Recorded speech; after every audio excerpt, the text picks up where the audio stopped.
awuthi ngikuplake. Yabona ngalesikhathi lesi uqeda ukukhulelwa bese ubona wena ukuthi le ngane oyikhulela wedinge. Bese uphinda uplaka wedwa futhi. Uplane wedwa yonke into ukuthi yazini lesizwe mina ngiyasihushula.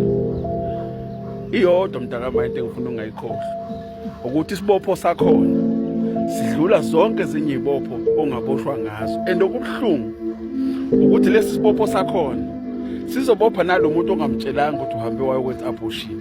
Impilo yakho yonke umuntu uhambe eshaya indongeni impilo yakhe ingahlangani kanti uwe wahamba uhushulisizo wangamtshela ukuthi sekunezibopho ke manje engikhandile for impilo yethu.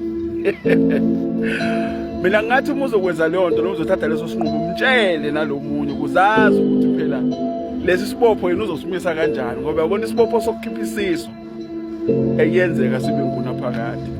Kuyenzeka futhi ugijima izinyanga ukuthi uyasigeza singagezeki. Uyicabanga leyo nto. Yabo usukuvala umnyango ongewuphili kuloku.